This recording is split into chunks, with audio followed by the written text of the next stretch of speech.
నమస్తే, welcome to ANN. నేను మీ లక్ష్మీనాగ్ నరహరిశెట్టి. వార్తాపత్రికల వార్తా విశ్లేషణకి స్వాగతం. ఇక ముందుగా మనం మహాదినపత్రిక చూసుకుంటే ఏం ప్రచురించారో చూద్దాం. వెనిజులా అయిపోయింది, నెక్స్ట్ మీరే కొలంబియా అధ్యక్షుడికి ట్రంప్ వార్నింగ్ ఇచ్చారు. ఇక ట్రంప్లా పాక్ వెళ్ళి వారిని ఇండియాకు తీసుకురండి అని మోడీకి ఓవైసీ సవాల్ కూడా విసరటం జరిగింది. ఇక ఏఐ గ్రోక్పై కేంద్రం సీరియస్ అయిందని, మస్క్కు 72 గంటల గడువని, అశ్లీల కంటెంట్ వ్యాప్తిపై సీరియస్ అయినట్టు కూడా ప్రచురించారు. ఇక ఉత్తరాంధ్ర కళ సాకారం, భోగాపురంలో తొలి విమానం కీలక మైలురాయి. సీఎం చంద్రబాబు మరి ఎన్నో ఏళ్లుగా ఎదురు చూస్తున్న ఉత్తరాంధ్ర ప్రజల కళ సాకారమైంది. విజయనగరం జిల్లా భోగాపురంలో నిర్మిస్తున్న గ్రీన్ఫీల్డ్ అంతర్జాతీయ విమానాశ్రయంలో ఆదివారం తొలి విమానం ల్యాండ్ అయింది. వ్యాలిడేషన్ టెస్ట్ ఫ్లైట్ ఢిల్లీ నుంచి భోగాపురం వచ్చింది. ఈ విమానంలో కేంద్ర పౌర విమానయాన శాఖ మంత్రి Rammohan Naidu, Vizianagaram MP Kalisetti Appalanaidu, ATC chairman తదితరులు ఉన్నారు. అత్యాధునిక టెక్నాలజీతో భోగాపురం విమానాశ్రయాన్ని నిర్మిస్తున్నారు. 96% ప్రాజెక్టు నిర్మాణం పూర్తయినట్లుగా జిఎంఆర్ సంస్థ తెలిపింది. జూన్ 26న ఈ ఎయిర్పోర్ట్ను ప్రారంభిస్తున్నారని కూడా మరి దీనిలో ప్రచురించడం అయితే జరిగింది.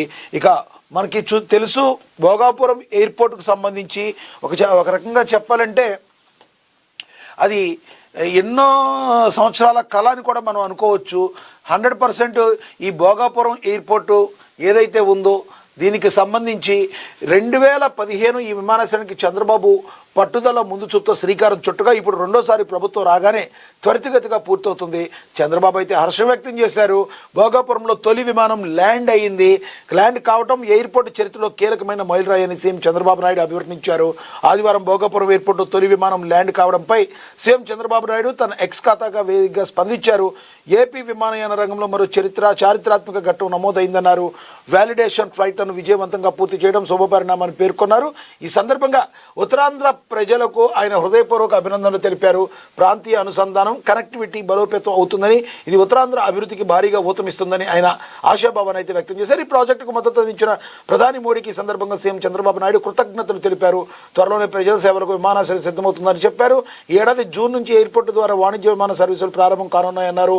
ఈ ఎయిర్పోర్ట్తో ఉత్తరాంధ్ర అభివృద్ధి పథంలో ముందుకెళ్తుందని సీఎం చంద్రబాబు స్పష్టం చేశారు. నిర్దేశించుకున్న లక్ష్యం కంటే ముందే భోగాపురం ఎయిర్పోర్ట్ నిర్మాణం పూర్తి కానుందని సీఎం చంద్రబాబు వెల్లడించారు. మనకు తెలుసు, గతంలో మరి గత ప్రభుత్వ హయాంలో ఉన్న ముఖ్యమంత్రి వైఎస్ జగన్మోహన్ రెడ్డి అసలు ఎయిర్ బస్సులే ఇక్కడ అనవసరం అని చెప్పి దగ్గర మరి 500 ఎకరాలు వెనక్కి తీసుకున్న పరిస్థితి మనం చూసాం. కానీ చంద్రబాబు ఎటువంటి పరిస్థితుల్లో ఇక్కడ భోగాపురం ఎయిర్పోర్ట్ ఉండాలి, మరి ఉత్తరాంధ్ర ప్రజలందరి కలల సాకారం కావాలని మరి ఆయన ఈ రకంగా ముందు చూపుతో కేంద్రం సహాయంతో ఈ రకంగా భోగాపురం ఎయిర్పోర్ట్ని మరి ఈ రకంగా ఫస్ట్ ఫ్లైట్ మరి ఎగరడానికి ఎంతో ఆనందంగా అందరూ కూడా అభివర్ణించారు. రానున్న రోజుల్లో ఉత్తరాంధ్ర ప్రజలందరికీ కూడా ఇక్కడి నుంచి మరి పెద్ద ఫ్లైట్ దేశ విదేశాల నుంచి మరి దగ్గర 50 దేశాల నుంచి ఫ్లైట్స్ ఇక్కడికి రానున్నాయని వినికిడి. మరి అంతర్జాతీయ విమానాశ్రయాలకి ధీటుగా, మరి దేశవ్యాప్తంగా ఉన్న అంతర్జాతీయ విమానాశ్రయాలకు ధీటుగా, అదేవిధంగా సేమ్ ఇది కూడా అంతర్జాతీయ విమానాశ్రయంగా రానున్న రోజుల్లో భోగాపురం ఎయిర్పోర్ట్ మంచి పేరు ప్రఖ్యాతులు అయితే సంపాదించుకోకపోతుందని చెప్పి మరి దీనిలో ప్రశ్నించారు. మనం కూడా ఒకసారి ఆల్ ది బెస్ట్ చెప్పాల్సిన అయితే పరిస్థితి అయితే ఉంటుంది. ఇక ప్రియాంక సారథ్యంలో కాంగ్రెస్ బిగ్ స్కెచ్, 5 రాష్ట్రాలు విభిన్న వ్యూహాలు, బెంగాల్ మినహా రాష్ట్రాల్లో గెలిచే ఎత్తుగడలు. త్వరలో జరగనున్న 5 రాష్ట్రాల అసెంబ్లీ ఎన్నికలను సీరియస్గా తీసుకోవాలని కాంగ్రెస్ డిసైడ్ అయింది. గతంలో లాగా కాకుండా ఈసారి సరికొత్త ఎత్తుగడలతో ముందుకెళ్లాలని డిసైడ్ అయింది. కాంగ్రెస్ కార్యకర్తలు నయా ఇందిరమ్మగా పిలుచుకునే ప్రియాంక సారథ్యంలో అసెంబ్లీ ఎన్నికలు దుమ్ము దులపాలని, బీజేపీ జోరుకు బ్రేకులు వేయాలని వ్యూహరచన చేస్తుంది. అస్సాంలో హిమంత బిశ్వ శర్మను గద్దించే బాధ్యత తీసుకున్న ప్రియాంక గాంధీ ఈసారి అసెంబ్లీ ఎన్నికల్లో కాంగ్రెస్ పార్టీ గెలుపు కోసం సరికొత్త ఎత్తుగడలతో ముందుకెళ్తుంది. ప్రియాంక గాంధీ ప్రధాని కావాలని డిమాండ్ చేసిన ఎంపీలను ప్రియాంక చైర్మన్గా ఉన్న అస్సాం అసెంబ్లీ అభ్యర్థుల సెలక్షన్ కమిటీతో నియమించడం సరికొత్త పరిణామం. బీహార్, హర్యానాలో దెబ్బతిన్న కాంగ్రెస్ ఇప్పుడు వ్యూహాలను మార్చుకుంటుంది. ఓట్ చోరీ, రాజ్యాంగ పరిరక్షణ అంశాల కంటే స్థానిక అంశాలపైన అసెంబ్లీ ఎన్నికల్లో పోరాడాలని భావిస్తుంది. ఇక మరి ఈసారి కాంగ్రెస్ పార్లమెంట్లో పార్టీ చైర్పర్సన్ సోనియా గాంధీ, రాహుల్ గాంధీ, ప్రియాంకలు మరి ఈ ఒక మంచి స్టాండ్ అయితే తీసుకుంది కాంగ్రెస్ పార్టీ అయితే. మరి గతంలో మనకు తెలుసు బీహార్ కానీ హర్యానా కానీ పోగొట్టుకుంది. కానీ ఎటువంటి పరిస్థితుల్లో మరి అస్సాంలో మాత్రం గెలిచి తీరాలని, ఓడ్చోరి అని కానీ ఇలాంటివి కాకుండా 100% లోకల్గా ఏవైతే సమస్యలు ఉన్నాయో వాటి మీద దృష్టి సారిస్తుంది. రానున్న రోజుల్లో 5 రాష్ట్రాల అసెంబ్లీ ఎన్నికలు చాలా సీరియస్గా తీసుకుంటుంది కాంగ్రెస్ పార్టీ. ఈ సరికొత్త ఎత్తుగడల్లో కాంగ్రెస్ కార్యకర్తలు ఇందిరమ్మగా పిలుచుకుని ప్రియాంక సారథ్యంలో అసెంబ్లీ ఎన్నికల్లో దుమ్ము దులపాలని, బీజేపీ దూకుడుకు బ్రేకులు వేయాలని కూడా ఆలోచిస్తుంది. మనకు తెలుసు కాంగ్రెస్ పార్టీ మరి తెలంగాణలో ఎంతటి ప్రపంచనాన్ని సృష్టించిందో. ఈ రోజున సీఎం రేవంత్ రెడ్డిని మరి అందరూ కూడా ఒక స్ఫూర్తిగా తీసుకునే అవకాశం కూడా కనబడుతుంది. కాంగ్రెస్ కార్యకర్తలు కావచ్చు, కాంగ్రెస్ నాయకులు కావచ్చు. ఎందుకంటే విపత్కర పరిస్థితుల్లో అసలు కాంగ్రెస్ ఇక్కడ వస్తుందా అన్న తీరు నుంచి కాంగ్రెస్ పార్టీ జెండాని తెలంగాణ గడ్డపై రెపరెపలాడించిన రేవంత్ రెడ్డి మరి స్ఫూర్తిగా తీసుకునే అవకాశం కూడా ఉంది. ప్రధానంగా లోకల్ సమస్యలు ఏవైతే ఉన్నాయో, త్రాగునీరు కావచ్చు, రోడ్లు కావచ్చు, మరి ఉద్యోగాలకు సంబంధించి కావచ్చు, గత ప్రభుత్వం ఏవైతే తప్పిదాలు చేసిందో వాటన్నింటిని కూడా ఎండగడుతూ లోకల్ సమస్యల్ని మరి చూపిస్తూ బీజేపీ జోరుకైతే బ్రేకులు వేయడానికి మరి చూస్తుంది. విజయమే లక్ష్యంగా, విజయమే కాంక్షగా మరి అసెంబ్లీ వెళ్తుంది. ఆ మాటకు వస్తే అసెంబ్లీలోనే కాదు, రానున్న 5 రాష్ట్రాల్లో కూడా కాంగ్రెస్ పార్టీతో కొత్త ఎత్తుగడలతో ముందుకు వెళ్తుంది. ప్రియాంక గాంధీని మరి అందరూ కూడా ఇందిరమ్మ, అభినవ ఇందిరమ్మగా కూడా చూస్తూ ఉంటారు. కాంగ్రెస్ కార్యకర్తలే కాకుండా ప్రజల్లో కూడా ఆ నానమ్మ యొక్క కరిష్మా మరి ప్రియాంక గాంధీ సొంతం. మనకు తెలుసు ప్రియాంక గాంధీ ఆల్మోస్ట్ ఏ రకంగా ఉంటారో అచ్చుగుద్దినట్టు ఇందిరమ్మలాగా ఉండటం కూడా ఆవిడకి ఒకటి కలిసి వచ్చే అంశంగా కూడా మనం చెప్పొచ్చు. రానున్న రోజుల్లో కాంగ్రెస్ పార్టీ అస్సాంలో కూడా విజయం కోసం మరి పోరాడుతుంది. అయితే ఎత్తుగడలకు, కొత్త ఎత్తుగడలకు, రాజకీయ ఎత్తుగడలకు వ్యూహ రచనలు అయితే చేస్తుంది. 100% కాంగ్రెస్ ఈసారి తన సత్తా చాటుతుంది. తెలంగాణలో ఏ రకంగా అయితే గెలిచారో అదేవిధంగా మరి మిగతా రానున్న 5 రాష్ట్రాల ఎన్నికలను గెలవని దానిలో భాగంగా ముందుగా అస్సాంలో మరి తమ గెలుపుతో ముందుకు వెళ్ళాలని చెప్పి కాంగ్రెస్ పార్టీ అయితే ప్రయత్నిస్తుంది. ఇక మనం చూడొచ్చు, నో కాంప్రమైజ్ ఏపీ ప్రాజెక్టులపై సుప్రీంలో తెలంగాణ జలయుద్ధం. న్యాయ నిపుణులతో సీఎం రేవంత్ రెడ్డి ప్రత్యేక భేటీ. ముంబైలో అభిషేక్ సింఘ్వి లీగల్ టీంతో సీఎం రేవంత్ రెడ్డి, మంత్రి ఉత్తమ్ చర్చలు. పోలవరం, నల్లమల సాగర్ ప్రాజెక్టులకు ప్రత్యేకంగా బలమైన వాదనలు. నీటి ప్రాజెక్టుపై బీఆర్ఎస్ వాదనలు ఎప్పటికప్పుడు తిప్పికొడుతూ తెలంగాణ ప్రయోజనాలే లక్ష్యంగా ముఖ్యమంత్రి రేవంత్ రెడ్డి, నీటిపారుదల శాఖ మంత్రి ఉత్తమ్ కుమార్ రెడ్డి తీవ్రంగా కృషి చేస్తున్నారు. శనివారం అసెంబ్లీలో మంత్రి ఉత్తమ్ కుమార్ రెడ్డి తెలంగాణ నీటి ప్రాజెక్టుపై పవర్ పాయింట్ ప్రెజెంటేషన్ ఇవ్వగా సీఎం రేవంత్ రెడ్డి స్పీచ్కు ప్రశంసలు కూడా లభించాయి. ఎందుకు సవాల్ విసిరి పారిపోయారని ఇతర రాజకీయ పక్షాలు కూడా బీఆర్ఎస్ తీరును ఎద్దేవా చేశాయి. ఆంధ్రప్రదేశ్ ప్రభుత్వం తలపెట్టిన పోలవరం, నల్లమల సాగర్ ప్రాజెక్టుకు వ్యతిరేకంగా తెలంగాణ ప్రభుత్వం సుప్రీంకోర్టులో న్యాయ పోరాటం చేస్తోంది. ఈ క్రమంలో సోమవారం భారత సర్వోన్నత న్యాయస్థానం సుప్రీంకోర్టులో వాదనలు జరిగినందున తెలంగాణ ప్రభుత్వం తరపున బలమైన వాదనలు వినిపించేందుకు ఆదివారం ముంబైలో సుప్రీంకోర్టు సీనియర్ న్యాయవాది అభిషేక్ సింఘ్వితో సీఎం రేవంత్ ప్రత్యేకంగా సమావేశమయ్యారు. సీఎం రేవంత్, మంత్రి కెప్టెన్ ఎన్ ఉత్తమ్ కుమార్ రెడ్డిలు పోలవరం, నల్లమల సాగర్ వల్ల తెలంగాణకు జరిగే నష్టాలను, తెలంగాణ ప్రభుత్వ ప్రజల అభ్యంతరాలను, భయాలను వివరించారు. తెలంగాణ ప్రభుత్వం ఎట్టి పరిస్థితుల్లోనూ వీటికి అంగీకరించేది లేదని బలమైన వాదనలు వినిపించాలని న్యాయ నిపుణులు కోరారు. మరి ప్రభుత్వం ఇంత చిత్తశుద్ధితో ఉంది, కానీ సవాల్ విసిన బీఆర్ఎస్ పార్టీ మరి కనీసం మేమేం చేశామనేది అని చెప్పకుండా కూడా ఎందుకు పారిపోయారని కూడా ప్రశ్నించడం జరుగుతుంది. ఇక ఎటువంటి పరిస్థితుల్లో న్యాయ నిపుణులతో సీఎం రేవంత్ రెడ్డి అయితే భేటీఆర్ నీటి ప్రాజెక్టుపై బీఆర్ఎస్ వాదనలు ఎప్పటికప్పుడు తిప్పికొడుతూ తెలంగాణ ప్రజలే లక్ష్యంగా ముఖ్యమంత్రి రేవంత్ రెడ్డి, నీటిపారుదల శాఖ మంత్రి ఉత్తమ్ కుమార్ రెడ్డిలు తీవ్రంగా అయితే కృషి చేశారు. ఎటువంటి పరిస్థితుల్లో కోర్టులో మా యొక్క తెలంగాణ ప్రజల యొక్క ఆకాంక్షలు, ఈ ప్రాజెక్టులను నిర్మించడం, ఆంధ్రప్రదేశ్ ద్వారా తెలంగాణ బిడ్డలకు జరిగే అన్యాయాన్ని, తమ యొక్క బాధని, ఆవేదనని కోర్టుకు వివరించడానికి చాలా బలంగా తమ వాదన వినిపించడానికి చాలా బలమైన న్యాయ నిపుణులు అయితే పెట్టడం అయితే జరిగింది. 100% కాంగ్రెస్ ప్రభుత్వం తెలంగాణ ప్రజల యొక్క అస్తిత్వానికి మాత్రమే, తెలంగాణ ప్రజల యొక్క మేలు కోసమే మాత్రం పనిచేస్తుందని చెప్పి మరి చెప్పడం జరిగింది. సీఎం రేవంత్ రెడ్డి తనదైన శైలిలో దూసుకుపోతున్నారు. ఎప్పటికప్పుడు ఆరోపణలు చేసుకొచ్చిన బీఆర్ఎస్ పార్టీ మాత్రం సరైన సమయంలో మాత్రం కనీసం కౌంటర్ కూడా చేయలేకుండా పరిస్థితి ఉంది. ఎందుకంటే గతంలో వాళ్ళు తీసుకున్న నిర్ణయాలు, గత ప్రభుత్వంలో అప్పుడు జగన్మోహన్ రెడ్డితో ఏవైతే కొన్ని ఒప్పందాలు చేసుకుని మరి తెలంగాణ ప్రజలకు నీరు సరిగ్గా రాకపోవడానికి కారణం ఆ రోజు కేసీఆర్ తీసుకున్న అనాలోచిత నిర్ణయాలను కాంగ్రెస్ పార్టీ ఎప్పటికప్పుడు విమర్శలు గుప్పిస్తూనే ఉంటుంది. మరి చూడాలి రానున్న రోజుల్లో మరి ప్రభుత్వం తీసుకుంటున్న ఈ నిర్ణయాలతో మరి 100% తెలంగాణ ప్రజలకి మేలు జరుగుతుందని అయితే తెలంగాణ ప్రజలు, తెలంగాణ నాయకులు, తెలంగాణ నేతలు అయితే మరి అందరూ కూడా భావిస్తున్నారు. చూద్దాం రానున్న రోజుల్లో ఏం జరగబోతుందో అనేది. ఇక మంత్రి సీతక్కకి కీలక బాధ్యతలు అప్పగించిన కాంగ్రెస్ పార్టీ హైకమాండ్ అని 2036 ఒలింపిక్స్ భారత్లోనే గట్టి ప్రయత్నం చేస్తున్నామని ప్రధాని మోడీ స్పష్టీకరణ చేశారు. ఇక తమిళనాడు బెంగాల్లో ఎన్డీఏ విజయం ఖాయమని చెప్పి కేంద్ర హోంమంత్రి అమిత్ షా చెప్పారు. త్వరలో తమిళనాడు బెంగాల్లో జరుగుతున్న అసెంబ్లీ ఎన్నికల్లో బీజేపీ నేతృత్వంలోని ఎన్డీఏ కూటమి విజయం సాధిస్తుందని కేంద్ర హోంమంత్రి అమిత్ షా విశ్వాసాన్ని వ్యక్తం చేశారు. ఆదివారం తమిళనాడులోని పుదుక్కొట్టిలో జరిగిన బీజేపీ ర్యాలీలో అమిత్ షా కీలక వ్యాఖ్యలు చేశారు. హర్యానాలో వరుసగా 3వ విజయం సాధించామని, ఇప్పుడు తమిళనాడు బెంగాల్ వంతు వచ్చిందని అమిత్ షా పేర్కొన్నారు. వాళ్ళ కాన్ఫిడెంట్కి కారణం ఏదైనా కావచ్చు కాక ఎన్డీఏ కూటమి విజయం సాధిస్తుంది అని చెప్పి మరి ఆశాభావాన్ని అయితే వ్యక్తం చేయడం అయితే జరిగింది. మరి ఎందుకంటే మనకు తెలుసు ఆంధ్రప్రదేశ్లో కూడా ఎన్డీఏ కూటమి విజయాన్ని అయితే సాధించింది. చూడాలి మరి తమిళనాడులో అసలే ప్రాంతీయతత్వం, ప్రాంతీయ పార్టీలు ఎక్కువగా ఉంటాయి. మరి ఈ ప్రాంతీయతత్వ భావాలు ఉన్న పార్టీలో జాతీయ పార్టీని ఎంతవరకు ఆదరిస్తారనే దాన్ని చూడాలి. చెప్పడం అయితే మరి ఎవరైనా కూడా పాజిటివ్ వేలో ముందుకెళ్తారు కాబట్టి ఆశాభావాన్ని అయితే మరి అమిత్ షా వ్యక్తం చేశారని కూడా ప్రచురించారు. ఇక ట్యాపింగ్ విచారణలో అసలు ఘట్టం. మరి విచారణలో ఎమ్మెల్సీ నవీన్ రావు ఉక్కిరి బిక్కిరి. నవీన్ రావుపై గతంలో తీవ్ర ఆరోపణలు. అప్పట్లో సిటీ పోలీసులు బదిలీలు, పోస్టింగ్లు, సెంటిమెంట్లు అన్నీ ఆయన కన్సర్న్లోనే జరిగాయి. ఫోన్ ట్యాపింగ్ విచారణలో అసలు ఘట్టం మొదలైంది.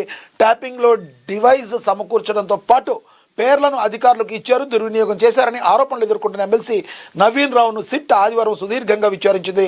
జూబ్లీహిల్స్ పోలీస్ స్టేషన్లో నవీన్ రావుపై దర్యాప్తు అధికారులు ప్రశంసల వర్షం కురిపించారు. ఎస్ఐబి మాజీ అధికారులతో ఉన్న సంబంధాలపై ఆరా తీశారు. ఇప్పటికే పలువురు రాజకీయ నేతలు, అధికారులు ఇచ్చిన స్టేట్మెంట్ల ఆధారంగా నవీన్ రావు వాంగ్మూలాన్ని సిట్ అధికారులు రికార్డు చేస్తున్నట్టుగా సమాచారం. బీఆర్ఎస్ హయాంలో మరి సిట్ పోలీసులు బదిలీలు, పోస్టింగ్లు ఇప్పించడం, పోలీస్ ద్వారా సెటిల్మెంట్లు చేసే ప్రక్రియకు నవీన్ రావు మరి శ్రీకారం చుట్టారని కూడా అనేక ఆరోపణలు ఉన్నాయి. మరి చాలా కాలం నుంచి జరుగుతుంది ఫోన్ ట్యాపింగ్ విచారణలో మరి సంబంధించి మరి ఒక్కొక్కటి తీగరాగితే డొంకరాగు కదులుతున్నట్టుగా మరి బయటకు వస్తున్నాయి. ఈ విచారణలో మరిన్ని విషయాలు కూడా వెలుగు చూసే అవకాశం అయితే కనబడుతుంది. ఇక ఫిబ్రవరిలో షెడ్యూల్ మనం చెప్పుకున్నాం. కేరళ, బెంగాల్, తమిళనాడు, పుదుచ్చేరి, అస్సాం రాష్ట్రాల ఎన్నికలు మార్చి, మే మధ్యలో జరగనున్నాయి. 126 మంది సభ్యులున్న అస్సాం అసెంబ్లీకి ఈ ఏడాది మార్చి, ఏప్రిల్లో ఎన్నికలు జరిగే అవకాశం ఉంది. ఫిబ్రవరిలో 5 రాష్ట్రాల ఎన్నికలకు సంబంధించిన షెడ్యూల్ వచ్చే అవకాశం ఉందని కూడా ప్రచురించారు. ఇక ఉత్తమ్ కట్టుకథలు, రేవంత్ పెట్టకథలని అంటున్నారు హరీష్ రావు. అసెంబ్లీలో పీపీటీపై హరీష్ రావు విమర్శలు గుప్పించారు. సీఎం రేవంత్ రెడ్డి అసెంబ్లీ సాక్షిగా అన్ని అబద్ధాలే చెప్తున్నారని మాజీ మంత్రి, బీఆర్ఎస్పీ ఉపనేత హరీష్ రావు ఆరోపించారు. కృష్ణా జిల్లాల అంశంపై ఆదివారం నాడు తెలంగాణ భవన్లో పీపీటీ ఇచ్చిన హరీష్ రావు ఈ సందర్భంగా తీవ్ర వ్యాఖ్యలు చేశారు. కాంగ్రెస్ చేసిన ద్రోహాలను కప్పిపుచ్చుకునే ప్రయత్నాలు చేస్తున్నారని విమర్శించారు. అసెంబ్లీ సాక్షిగా అన్ని అబద్ధాలు చెప్తున్నారన్నారు. ఉత్తమ్ కట్టుకథలు, రేవంత్ పెట్టకథలు చెప్పారంటూ విమర్శించారు. రాజకీయాల కోసం తాము పీపీటీ ఇవ్వటం లేదన్నారు. ఫజల్ అలీ కమిషన్ చెప్పినా వినకుండా ఆంధ్రలో కలిపి తెలంగాణకు ద్రోహం చేశారంటూ కాంగ్రెస్ నాయకుల తీరును విమర్శించారు. పాలమూరు వలసలకు కారణమే కాంగ్రెస్ పార్టీ అని హరీష్ విమర్శించారు.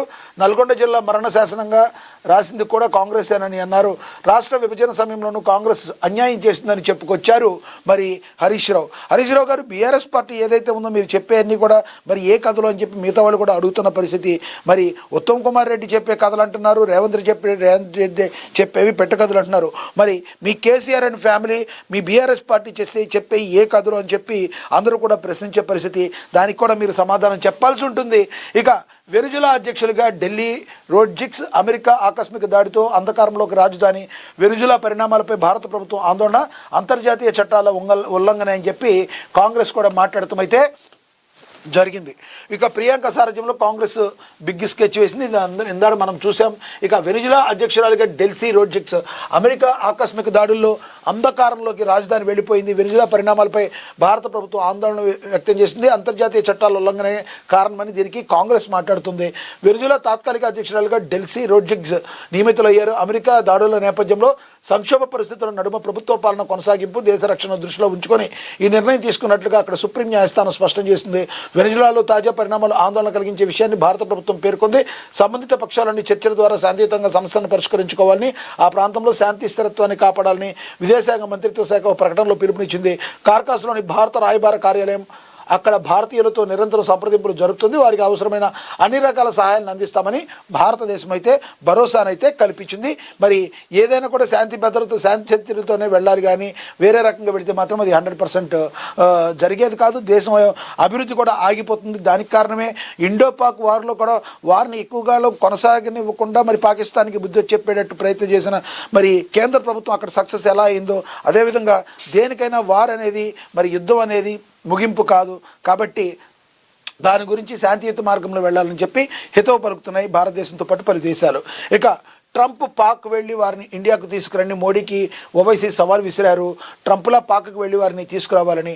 అమెరికా అధ్యక్షుడు డొనాల్డ్ ట్రంప్ సైనిక చర్యలతో వెనిజులా అధ్యక్షుడు నికోలస్ మదురోను బంధించి యుఎస్ తీసుకెళ్లినట్టే 26/11 ముంబై దాడిన ప్రధాన సూత్రధారులను కూడా ప్రధానమంత్రి నరేంద్ర మోడీ పాకిస్తాన్ నుంచి ఇండియాకు తీసుకురావాలని ఏఐఎంఐఎం చీఫ్ అసరుద్దీన్ ఓవైసీ అన్నారు. మదురోను ట్రంప్ పట్టుకుని స్వదేశానికి దేశానికి తీసుకువెళ్ళినప్పుడు 170 మంది ప్రాణాలను బలికొన్న 2008 ఉగ్రవాదులను నిందితులైన మసూద్ అజర్, లష్కరే తోయిబా నేతలను కూడా మోడీ పట్టుకుని ఇచ్చేదాకా ఓవైసీ మరి సవాల్ విసిరారు. ఓవైసీ గారు 100% మీరు చెప్పింది చేస్తారు నరేంద్ర మోడీ, ఎటువంటి పరిస్థితుల్లో తేడా లేదు, మీరైతే ఏమీ బాధపడమాకండి, 100% ఆ కాలం కూడా ముందే ఉందని చెప్పి మరి ప్రజలు కావచ్చు, మరి భారత ప్రజలందరూ కూడా కోరుకుంటున్న పరిస్థితి. భారత్కి పెద్ద విషయం ఏమీ కాదు. పాకిస్తాన్ వెళ్ళి అక్కడున్న వాళ్ళని మట్టు పెట్టి అక్కడ ఉన్న వాళ్ళందరినీ ఖతం చేసి ఎక్కడైతే వాళ్ళ ఎయిర్ బేసెస్ ఉన్నాయో వాళ్ళని ధ్వంసం చేసి వచ్చిన భారత్కి మరి అక్కడికి వెళ్ళి వాళ్ళని తీసుకురావడం పెద్ద విషయం కాదు. దేనికైనా ఒక సమయం సందర్భం ఉంటుంది. మీ యొక్క సవాళ్ళు మరి రాజకీయంగా చేశారా, లేదంటే మరి ముడిపడేటట్టు చేశారా, ఏదన్నా ఎదురు దెబ్బ తీయాలనేట్టు చేశారో తెలియదు, కానీ కేంద్ర ప్రభుత్వం భారత్ తలుచుకుంటే కాందంటూ ఏమీ లేదు. 100% మీరు చెప్పింది పరిగణలోకి తీసుకుంటారు, తప్పేం కాదు. మీరు చెప్పింది ఆహ్వానించదగ్గ విషయం. 100% భారత్ ఆ ప్రయత్నాలు చేస్తుంది. మరి మీరు చెప్పిన మాటలు నరేంద్ర మోడీ గారు వినాలని, ఆ తర్వాత 100% అదిగానా చేసిన తర్వాత మరి పరిస్థితులు ఎట్లా ఉంటాయో అందరికీ తెలుసు. 100% మీరు ఏమీ బాధపడమాకండి ఓవైసీ గారు. మీరు రాజకీయంగా ఎన్ని మాటలు ఎన్ని ఘాటు మాటలు చెప్పినా దాన్ని ఎప్పుడు ఎలా నెరవేర్చాలో ఏం చేయాలో కేంద్ర ప్రభుత్వానికి బాగా తెలుసు. ఓవైసీ గారు మీరే కన్నా ప్రధానమంత్రి అయితే ఈ పార్టీకి మొత్తం పాకిస్తాన్ ఉగ్రవాదులందరినీ కూడా సమూలంగా నాశనం చేసేసి భారతదేశాన్ని అత్యున్నత స్థాయిలో నిలబెట్టేవారు. మాకు కూడా ఆ సంగతి ప్రజలందరికీ తెలుసు. మరి మీరేమనుకుంటున్నారు ఫ్రెండ్స్? ఓవైసీ గారు మాట్లాడిన కామెంట్ని మనం ఏ రకంగా చూడాలో మీరు కామెంట్ బాక్స్ రూపంలో కామెంట్ చేయండి. ఇక 2036 ఒలింపిక్స్ భారత్లోనే గట్టి ప్రయత్నం చేస్తున్నాం. ప్రధాని మోడీ స్పష్టీకరణ చేశారు. భారతదేశం క్రీడా రంగంలో సరికొత్త శిఖరాలను అధిరోహించే దిశగా అడుగులు వేస్తుందని ప్రధాని నరేంద్ర మోడీ తెలిపారు. వారణాసిలో 72వ జాతీయ వాలీబాల్ ఛాంపియన్షిప్ ప్రారంభోత్సవ కార్యక్రమంలో వీడియో కాన్ఫరెన్స్ ద్వారా పాల్గొన్న ఆయన క్రీడాకారులను ఉద్దేశించి ప్రసంగించారు. ఈ సందర్భంగా భారత భవిష్యత్తులో చేపట్టబోయే మెగా స్పోర్ట్స్ ఈవెంట్ల గురించి కీలక వ్యాఖ్యలు చేశారు. 2036 ఒలింపిక్స్ క్రీడలకు ఆతిథ్యం ఇవ్వడమే లక్ష్యంగా భారత్ ముమ్మర ప్రయత్నాలు చేస్తుందని ప్రధాని మోడీ వెల్లడించారు. ఈ ప్రతిష్టాత్మక ఈవెంట్ హక్కును దక్కించుకోవడానికి ఎక్కడ రాజీ పడకుండా కృషి చేస్తున్నామన్నారు. అలాగే 2030 కామన్వెల్త్ గేమ్స్ కూడా భారత్లోనే జరుగుతాయి అని చెప్పి ఆశాభావాన్ని వ్యక్తం చేశారు నరేంద్ర మోడీ. ఆ రకంగా భారత్లో జరిగితే మన దేశ కీర్తి ప్రతిష్టలు మరింత ప్రపంచానికి మరింత ఎదిగే అవకాశం ఉంటుంది.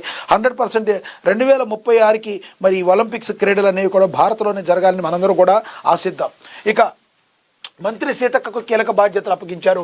మంత్రి సీతక్కకు కాంగ్రెస్ హైకమాండ్ కీలక బాధ్యతలు అప్పగించింది. కేంద్ర ప్రభుత్వం కొత్తగా తెచ్చిన విబిజీ రామ్జీ చట్టాన్ని రద్దు చేసి మహాత్మా గాంధీ జాతీయ గ్రామీణ ఉపాధి చట్టాన్ని యథాతథంగా కొనసాగించాలనే డిమాండ్తో కాంగ్రెస్ పార్టీ పెద్ద ఎత్తున ఆందోళన సిద్ధమైంది. ఈ నేపథ్యంలో ఈ నెల 10 నుంచి ఫిబ్రవరి 25 వరకు దేశవ్యాప్తంగా మరి ఎన్జీఎన్ఆర్ఏగా బచావో సంగ్రామ్ అధ్యక్షన ఆందోళన కార్యక్రమాన్ని పట్టుకునుంది. ఈ కార్యక్రమాన్ని పర్యవేక్షించేందుకు ఏఐసిసి అధిష్టానం 9 మంది సభ్యులతో జాతీయ స్థాయిలో సమన్వయ కమిటీని ఏర్పాటు చేసింది. సీనియర్ నేత అజయ్ మాఖ్యన్ సమన్వయకర్తగా వ్యవహరించే ఈ కమిటీలో సభ్యురాలిగా తెలంగాణ పంచాయతీరాజ్ గ్రామీణాభివృద్ధి శాఖ మంత్రి సీతక్క నియమితులయ్యారు. మాజీ కేంద్ర మంత్రి జైరాం రమేష్, మాజీ ఎంపీలు సందీప్ దీక్షిత్, ఉదిత్ రాజ్, కర్ణాటక మంత్రి ఏఐసిసి అధ్యక్షుడు మల్లికార్జున ఖర్గే కుమారుడు ప్రియాంక్ ఖర్గే, అలాగే జార్ఖండ్ గ్రామీణాభివృద్ధి శాఖ మంత్రి Deepika Pandey Singh, Rajiv Gandhi Panchayati Raj Sangathan chairperson Sunil Panwar, youth Congress incharge Manish శర్మలు ఇందులో సభ్యులుగా నియమితులయ్యారు. మరి మనకి తెలుసు మహాత్మా గాంధీ పేరు మీద ఉన్న మరి చట్టాన్ని, గ్రామీణ ఉపాధి హామీ చట్టాన్ని మరి జీరామ్జీ అని మరి మార్చడాన్ని కాంగ్రెస్ పార్టీ అయితే తీవ్రంగా వ్యతిరేకిస్తుంది. దీని గురించి మీరేమనుకుంటున్నారో కింద కామెంట్ బాక్స్ రూపంలో కామెంట్ చేయండి. ఇక హైదరాబాద్లో చంద్రబాబు, టీడీపీ నేత సాయిబాబా కుటుంబానికి బాబు పరామర్శ, పార్టీ ఆవిర్భావం నుండి ఆఖరి శాసనం వరకు ఆయన పార్టీలో పనిచేశారని కూడా ఇందులో ప్రచురించారు. ఇక మనం చూడొచ్చు కనీ విని ఎరుగని రీతిలో మేడారం జాతర నిర్వహణ 200 ఏళ్ల చెక్కు చెదరకుండా పునరుద్ధరణ పనులు ముఖ్యమంత్రి ప్రత్యేక శ్రద్ధతో సాకారమవుతున్న అద్భుతం రాష్ట్ర మంత్రి పొంగిరెడ్డి శ్రీనివాసరెడ్డి తెలిపారు. మనకి తెలుసు మేడారం జాతర అంటే తెలంగాణ రాష్ట్రానికి తలామానికంగా ఉంటుంది. దేశ విదేశాల నుంచి కూడా మరి ఈ జాతరకు హాజరయ్యే అవకాశం ఉంటుంది. పక్కనున్న రాష్ట్రాలే కాదు భారతదేశం మొత్తం కూడా మరి ఈ జాతరలో మరి వచ్చి ఇక్కడ తెలంగాణ యొక్క సంస్కృతి సాంప్రదాయాల్ని మరి తెలిసి సమ్మక్క సారలమ్మ మేడారం జాతర అంటే తెరవడం వాళ్ళు ఉండరు. ఆదివాసీ బీజాల సుందర శిల్పాలతో మేడారం సమ్మక్క సారలమ్మ ఆలయ ప్రాంగణం గిరిజన సంస్కృతి సాంప్రదాయాలకు శాశ్వత చిరునామాగా నిలుస్తుంది. అదేవిధంగా చరిత్రలో కనీవిని ఎరుగని రీతిలో ప్రజాప్రభుత్వం మేడారం జాతర నిర్వహించాలని కల్పించుకుందని రాష్ట్ర రెవెన్యూ శాఖ మంత్రి పొంగులేటి శ్రీనివాసరెడ్డి తెలిపారు. ఆదివారం ములుగు జిల్లా తాడువాయి మండలం మేడారం సమ్మక్క సారలమ్మ దేవాలయం హెలికాప్టర్లో చేరుకున్న మంత్రి పొంగులేటి శ్రీనివాసరెడ్డి రాష్ట్ర పంచాయతీరాజ్ గ్రామీణాభివృద్ధి శాఖ మంత్రి ధనసరి సీతక్క జిల్లా కలెక్టర్ దివాకర్ రెడ్డిలతో కలిసి ఆలయ ప్రాంగణ ల్యాండ్స్కేపింగ్ పనులను వాళ్ళు పరిశీలించారు. రానున్న రోజుల్లో ఎంతో అద్భుతంగా ఇది మరి జరుగుతుంది. సమ్మక్క సారలమ్మ జాతర కనీవిని ఎరుగని రీతిలో మరి జరగాలని మనం కూడా ఆశిద్దాం. ఇక మావోల హిట్ లిస్టులో తెలంగాణ కాంగ్రెస్ నేత వదిలిపెట్టబోమని హెచ్చరిక. హిడ్మాను వైద్యం పేరుతో నమ్మించి శత్రువులకు పట్టించారని వెల్లడి. చర్లకు చెందిన ఓ కాంగ్రెస్ కీలక నేత ఓ కాంట్రాక్టర్ కుట్రలో భాగస్వామిగా గుర్తించామని ప్రకటన చేసింది. కుట్రకు సంబంధించిన వాయిస్ రికార్డులు ఇతర ఆధారాలు తమ వద్ద ఉన్నాయన్న పార్టీ మోసం చేసిన వారిని వదిలిపెట్టబోమని మరి అంతమొందించేస్తామని హెచ్చరిక అయితే జారీ చేస్తుంది. కానీ 2026 కల్లా ఎటువంటి ఎండింగ్ కల్లా ఎటువంటి పరిస్థితుల్లో మరి ఈ మావోలు లేని రాష్ట్రాన్ని అయితే చూడాలని చెప్పి దేశాన్ని అయితే చూడాలని కేంద్ర ప్రభుత్వం అయితే కంకణం కట్టుకూర్చుంది. ఇలాంటి సమయంలో మమ్మల్ని మోసం చేసిన ఒకరినైతే వదిలిపెట్టేది లేదు అని చెప్పి రెక్కి 100% మేము నిర్ణయించాం. మా దగ్గర 100% ఆధారాలు ఉన్నాయి. మేము ఊరుకో శిక్ష వేసి తీరుతామని మరి ఈ పార్టీ చెప్తుంది.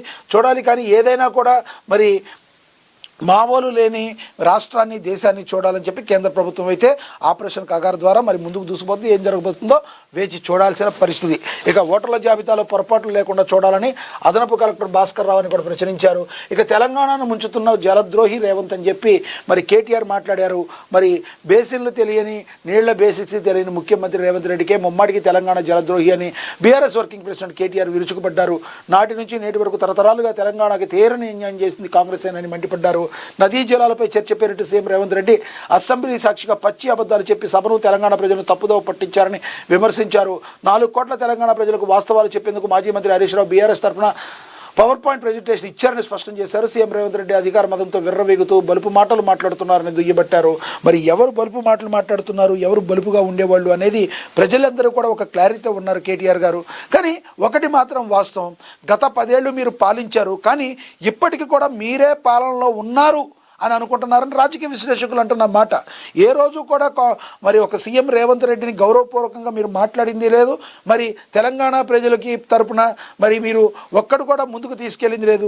గతంలో 10 ఏళ్లలో మీరు ఎన్నో అవమానాలు, తెలంగాణలో ఎన్నో ద్రోహాలు చేశారు. కాబట్టి మీకు ఈ రకమైన శిక్షని ప్రజలు వేశారని, ప్రజలు శాశ్వతంగా మీకు ఇలాంటి శిక్షలు వేశారని చెప్పి చెప్తుంటే మీరేమో ఇప్పటికీ కూడా కాంగ్రెస్ పార్టీని కార్నర్ చేసేటట్టుగా మాట్లాడుతున్నారని చెప్పి ఇది కరెక్ట్ కాదు. మీరు ఏదైనా మాట్లాడాలి అంటే కరెక్ట్గా, నీతిగా, నిజాయితీగా మాట్లాడాలి. శ్వేతపత్రం గత 10 ఏళ్లలో ఏం జరిగిందో, మరి మీరు గతంలో జగన్మోహన్ రెడ్డితో ఎందుకు తెలంగాణ ప్రజలతో తరపున రావాల్సిన నీటి వాటాలను తీసుకురావడంలో ఎందుకు విఫలమయ్యారు, మీరు ఎందుకు లాలుచిపడ్డారని తెలంగాణ ప్రజలు ప్రశ్నిస్తారు. ముందు దానికి కూడా మీరు సమాధానం చెప్పాల్సి ఉంటుంది.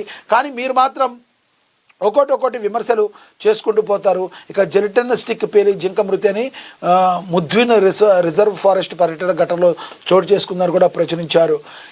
చూడాలి. ఓవరాల్గా ఇట్లా చూసుకుంటే ఇక ఈరోజు ఇంపార్టెంట్ న్యూస్ని అయితే ప్రచురించారు.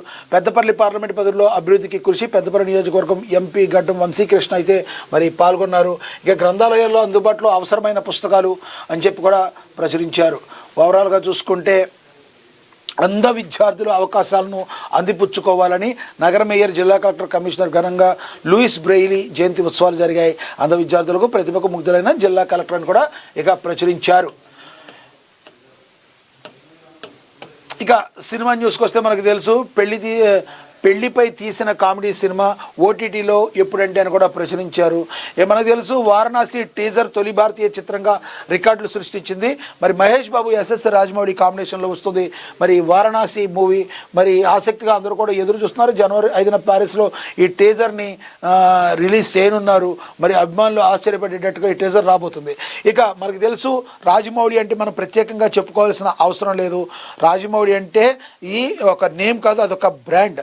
ఎందుకంటే తీసిన సినిమాలు చాలా తక్కువైనప్పటికీ మరి భారతదేశం సినిమా అంటే ఇదిరా అన్నట్టుగా ప్రపంచవ్యాప్తంగా పేరు పొంది మరి టాలీవుడ్కి మరింత పేరును తీసుకొచ్చిన మహోన్నత డైరెక్టర్ ఎస్ఎస్ రాజమౌళి. మరి మహేష్ బాబు కాంబినేషన్లో వస్తున్న ఈ సినిమా అత్యంత సూపర్ డూపర్ హిట్ అవుతుందని మరి ప్రజలందరూ నమ్ముతున్నారు, ఆడియన్స్ అందరూ నమ్ముతున్నారు. మీరేమనుకుంటున్నారో కింద కామెంట్ బాక్స్ రూపంలో కామెంట్ చేయండి.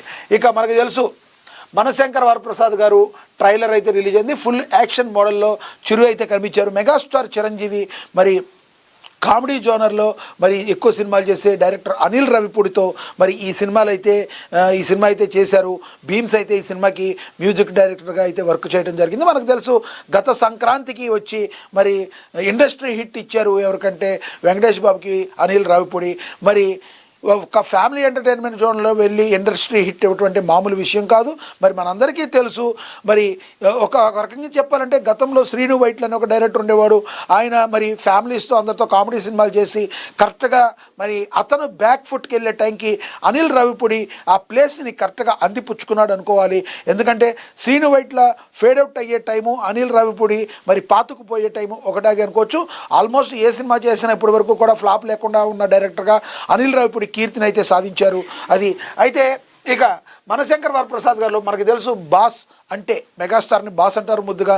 మరి మాస్కా బాస్ అని మరి అంటుంటారు, మాస్కా బాప్ అని కూడా అంటుంటారు. అలాంటి చిరంజీవితో ఆల్మోస్ట్ అంతకుముందు కూడా మరి కొన్ని కామెడీ జోనర్లు చేసి ఒక హీరో కామెడీ చేయాలంటే పెద్ద కమర్షియల్ హీరో కామెడీ చేయాలంటే అది ఓన్లీ మెగాస్టార్కే సొంతం అన్నట్టుగా మరి మాకు మాస్ హీరో ఉన్న హీరో కామెడీ చేయాలంటే అంతకుముందు చంటబ్బాయి కావచ్చు అలాంటి సినిమాలు టచ్ చేసి సక్సెస్ సాధించారు చిరంజీవి అని చెప్పొచ్చు. దీనిలో కూడా కామెడీ జోనర్లో ఈ సినిమా వెళ్తుంది. అయితే ఇందులో ఉన్న కీలక అంశం ఇంకోటి ఏంటంటే మరి విక్టరీ వెంకటేష్ కూడా కలిపి దాదాపు 20 నిమిషాల పాటు ఇది క్యామియో రోల్ కూడా కాదు, మంచి క్యారెక్టర్ ఉన్న రోల్ అని చెప్పి ఇప్పటికే డైరెక్టర్ అనిల్ రావిపూడి చెప్పడం అయితే జరిగింది. అయితే నిన్న రిలీజ్ అయిన ట్రైలర్లో ఒక డైలాగ్ ఏదైతే ఉందో, నువ్వు మాస్కే బాప్ లాగా ఉన్నావు ఏంటి, నువ్వు క్లాస్గా ఉన్నావు ఏంటి, చూడడానికి మాస్గా ఉన్నావు మరి క్లాస్గా ఉన్నావు అన్న డైలాగ్ చిరంజీవి చెప్తే మరి నువ్వే మాస్ లాగా ఉన్నావు, నువ్వైతే ఫ్యామిలీ సైడ్ రాలేదా అని వెంకటేష్ చెప్పిన డైలాగు అందరినీ ఆకట్టుకుంది. ట్రైలర్ అయితే చాలా అద్భుతంగా వచ్చింది. అందరూ కూడా ఎంతో ఎంతూజియాజంగా ఉన్నారు. ఎప్పుడు జనవరి 12 వస్తుందా, ఎప్పుడు మనం ఈ సినిమా చూద్దామా అని. ఇక మెగాస్టార్ చిరంజీవి నటించిన మనశంకర్ వరప్రసాద్ గారు ట్రైలర్ వచ్చేసింది. దర్శకుడు అనిల్ రావిపూడి తెరకెక్కించిన ఈ మూవీలో వెంకటేష్ ముఖ్యమైన పాత్రలో నటించారు. నయనతార హీరోయిన్గా నటించింది. ఈ సంక్రాంతి కానుక జనవరి 12 ఈ చిత్రం ప్రపంచవ్యాప్తంగా విడుదల కాబోతుంది. ఇప్పటికే వచ్చిన సాంగ్స్ పోస్టర్స్ ప్రేక్షకులను మెప్పించాయి. ఇప్పటి వరకు చూడండి సరికొత్త చిరంజీవిని చిత్రంలో చూడబోతున్నారంటూ అనిల్ రావిపూడి చెప్పడంతో అభిమానులు భారీ అంచనాలు పెరిగాయి. తాజాగా విడుదలైన ట్రైలర్ ప్రేక్షకులను మెప్పించేలా ఉంది. తనదైన మార్కుతో ఈ ట్రైలర్ను అనిల్ కట్ చేశారు. కామెడీ పంచులతో పాటు చిరంజీవి మెరుపులు కూడా చూడొచ్చు. కేవలం కామెడీ మాత్రమే కాకుండా చిరు ఫుల్ యాక్షన్ మోడల్లో కూడా చూపించినట్టుగా కూడా ఈ సినిమా గురించి అయితే తెలుస్తుంది. ఒకటి దాదాపు 7-10 వయసులో ఉన్న మెగాస్టార్ చిరంజీవి గ్లామర్గా కనబడటం, అంతేవిధంగా మెగా ఫ్యాన్స్ అందరికీ కూడా ఒక ఫుల్ మీల్స్ లాగా ఈ చిత్రం ఉండబోతుంది అన్నట్టు కూడా తెలుస్తుంది. మీరేమనుకుంటారు? మనశంకర్ వరప్రసాద్ గారి సినిమా ఏ విధంగా ఉండబోతుందో మీరు కమెంట్ బాక్స్ రూపంలో కమెంట్ చేయండి. ఓవరాల్గా చూసుకుంటే మరి ఇలా ఉంది. ఇక ఏపీ నుంచి చూసుకుందాం. ఆంధ్రజ్యోతిలో ఏం ప్రచురించారో చూద్దాం.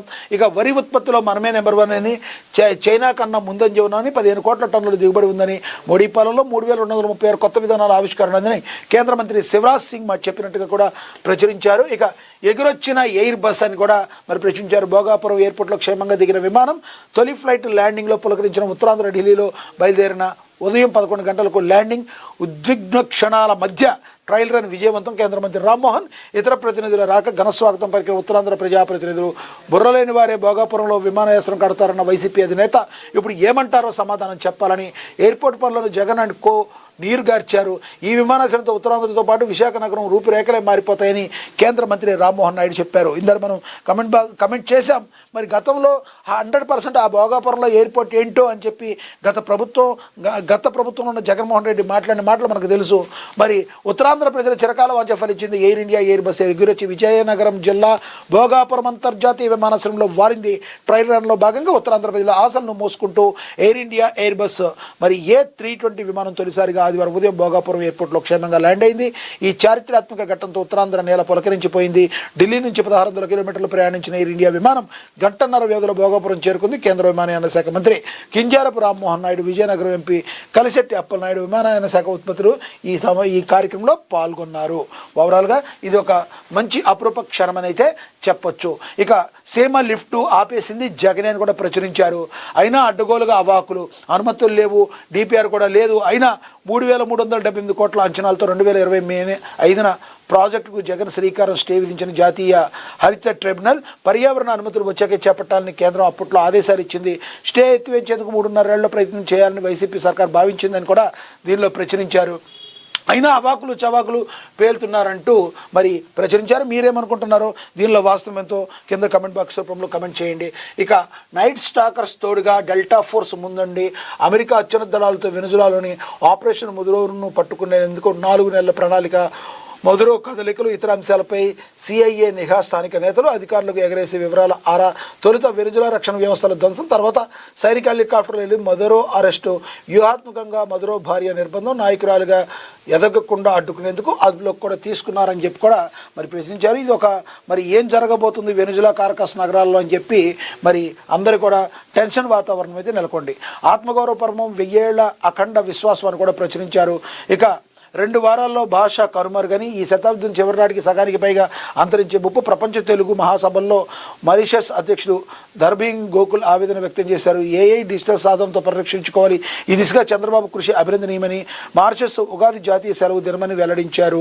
మరి 2 వారాలకు ఒక భాష కనుమరుగవుతుంది. ఇది మనం చాలా తీవ్రంగా మరి భావించాలని కూడా మాట్లాడటం అయితే జరిగింది. ఇక కళల ఇంటికి చైనా హంగులు, ఫర్నిచర్, శానిటేషన్, ఎలక్ట్రానిక్ ఉత్పత్తుల కొనుగోలుకు చలో చైనా అంటూ ఒక ఆర్టికల్ కూడా దీనిలో రాయటం జరిగింది. ఇంకా డెడ్ లైన్ తర్వాత ఒక్క దళమైనా మిగలాలి, మావోయిస్టుల కొత్త వ్యూహం అని కూడా దీనిలో ఇక ప్రచురించారు. ఇక గ్రోకు దుశ్శాసన పర్వం అని చెప్పి ఒకటి ప్రచురించారు. ఓవరాల్గా 2 వారాలకే భాష కనుమరుగైపోతుందని తెలుగు మహాసభలో మాట్లాడారు ధర్బీర్ గోకుల్. మరి ఈ భాషలు ఇలా కనుమరుగవటం స్టార్ట్ చేస్తే మన భారతదేశం యొక్క వైభవం, భారతదేశంలో ఉన్న భాషల యొక్క ఏదైతే మంచి భాషల మీద పట్టు ఇవన్నీ కోల్పోవటం జరుగుతుందని చెప్పి ఆవేదన వ్యక్తం చేయడం అయితే జరిగింది. ఓవరాల్గా చూసుకుంటే మరి 2 తెలుగు రాష్ట్రాల్లో ఇంపార్టెంట్ న్యూస్ ఏవైతే ఉన్నాయో మనం వాటిని చదివి విశ్లేషించే ప్రయత్నం చేశాం. మరి ప్రతిరోజు కూడా వార్తాపత్రికల వార్తా విశ్లేషణ చేస్తూనే ఉంటాం. ఎప్పటికప్పుడు కూడా మరి ఎప్పుడు మీకు వార్తా విశ్లేషణ చేయడానికి మీ ముందు ఉంటుంది ANN. ఇది వాటి ANN వార్తాపత్రికల వార్తా విశ్లేషణ. నమస్తే.